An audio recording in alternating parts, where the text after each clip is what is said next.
उसने ये कहा, हालांकि मैं आपको एक सादा सिंपल हदीस सुनाता हूं, कुरान मजीद को तर्जमे के साथ पढ़ना जरूरी नहीं है, ये याद रख लें। कुरान मजीद को तर्जमे के साथ पढ़ना जरूरी नहीं है, ये याद रख लें। कुरान मजीद को तर्जमे के साथ पढ़ना जरूरी नहीं है, ये याद रख लें। आलिम बने, समझे, फिर पढ़े आप। अगर कोई कहता है कि तर्जमे के साथ पढ़ना जरूरी है, मैं इस जाहिल और इसके जितने बाप हैं कमीने में उन सबसे कहना चाहता हूं, अगर कोई कहता है कि तर्जमे के साथ पढ़ना जरूरी है, मैं इस जाहिल और इसके जितने बाप हैं कमीने में उन सबसे कहना चाहता हूं, मैं इस जाहिल और इसके जितने बाप हैं कमीने में उन सबसे कहना चाहता हूं, मैं इस जाहिल और इसके जितने बाप हैं कमीने में उन सबसे कहना चाहता हूं, अगर कोई उसका चमचा कड़छा यहां बैठा है वो भी गौर करे, मेरा क्लिप रिकॉर्ड करके प्यो कर लो। अगर कोई उसका चमचा कड़छा यहां बैठा है वो भी गौर करे, मेरा क्लिप रिकॉर्ड करके प्यो कर लो, मेरा क्लिप रिकॉर्ड करके प्यो कर लो, मेरा क्लिप रिकॉर्ड करके प्यो कर लो। उन्होंने कहता जवाब दे। अलिफ लाम मीम, इसका कोई माई कलाल मुझे तर्जमा बताए क्या? यासीन, इसका कोई तर्जमा मुझे बताए।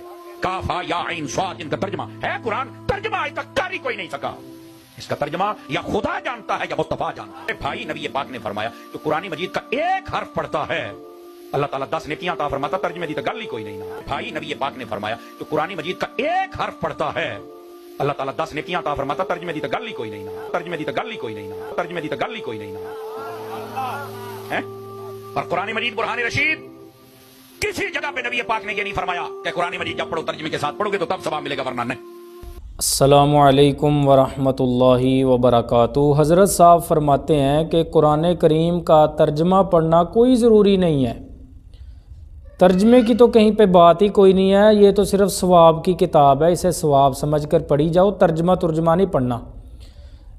वजह नहीं बताई, वजह मैं आपको बता देता हूँ। वजह ये है कि कुरान मजीद का अगर तर्जमा पढ़ लिया फिर तो शऊर आ जाएगा, फिर तो लोगों में अकल समझ का लेवल बढ़ जाएगा और चंदे बंद हो जाएंगे, नजराने बंद हो जाएंगे, जेबें जो भर रही हैं वो बंद हो जाएंगी, और ख़त्म दरूदों के ज़रिए से जो खीरें आ रही हैं वो बंद हो जाएंगी, हलवे आ रहे हैं वो बंद हो जाएंगे, जर्दे आ रहे हैं वो बंद हो जाएंगे, 11वियाँ जो चल रही हैं वो बंद हो जाएंगी।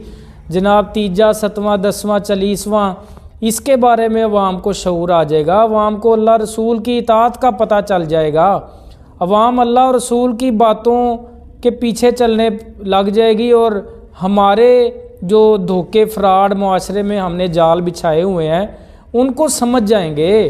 इसलिए कुरान मजीद का तर्जमा नहीं पढ़ना, कुरान करीम को बस सवाब की किताब है। हदीस में आता है अलिफ लाम मीम जिसने पढ़ा उसको 30 नेकियां मिल गई, तर्जमे की तो कहीं पे बात ही कोई नहीं है। भाई नबी पाक ने फरमाया तो कुरान मजीद का एक हर्फ पढ़ता है, अल्लाह ताला 10 नेकियां अता फरमाता, तर्जमे दी तो गल ही कोई नहीं ना, तर्जमे दी तो गल ही कोई नहीं ना, तर्जमे दी तो गल ही कोई नहीं ना।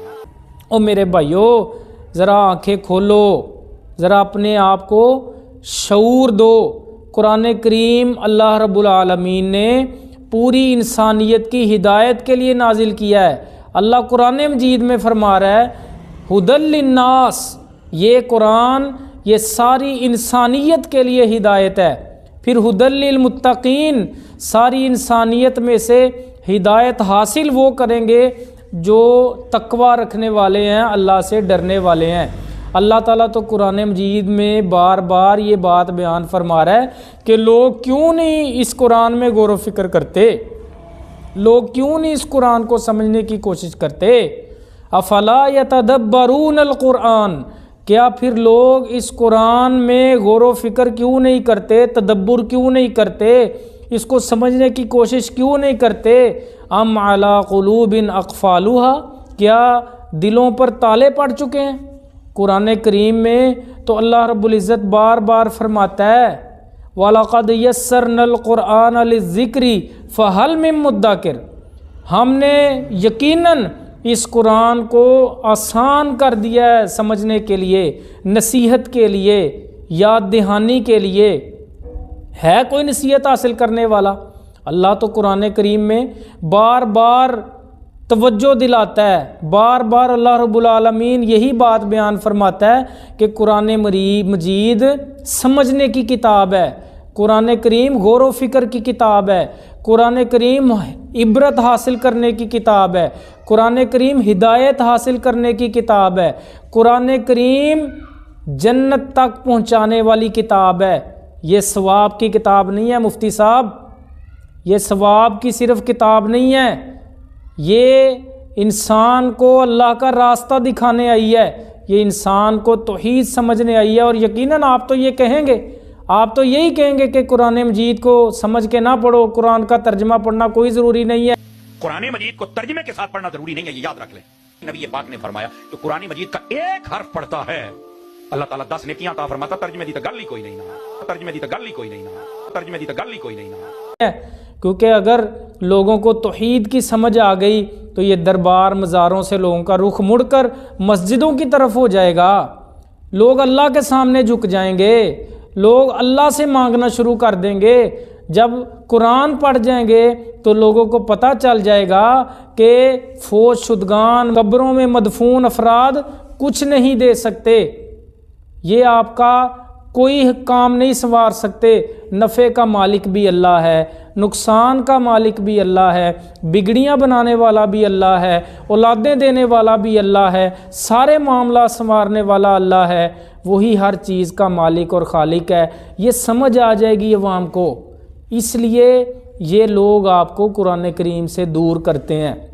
میرے بھائیو، آئیے قرآن کریم کو سمجھیں، قرآن کریم میں غور و فکر کریں، قرآن کریم کا ترجمہ پڑھیں۔ ہاں البتہ جو مسائل کی باتیں ہیں وہ یقیناً اہل علم سے پوچھ کر چلیں، لیکن قرآن کریم ہدایت حاصل کرنے کے لیے، سمجھنے کے لیے، توحید کے لیے یہ آسان کتاب ہے۔ اور یہ اللہ رب العالمین خود فرماتے ہیں وَلَقَدْ يَسَّرْنَا الْقُرْآنَ لِلذِّكْرِ فَهَلْ مِن مُدَّكِرٍ۔ تو آئیے اللہ رب العالمین نے انسان کو پیدا کر کے اسے زندگی گزارنے کا یہ طور طریقہ دیا ہے قرآن کی شکل میں، اس کو ترجمے کو پڑھنا ہر مسلمان پر ضروری ہے، اس کو سمجھنا ہر مسلمان پر ضروری ہے، اس میں غور و فکر کرنا ہر مسلمان پر ضروری ہے۔ اللہ رب العزت ہمیں سمجھنے کی توفیق عطا فرمائے۔ وآخر دعوایا ان الحمد للہ رب العالمین۔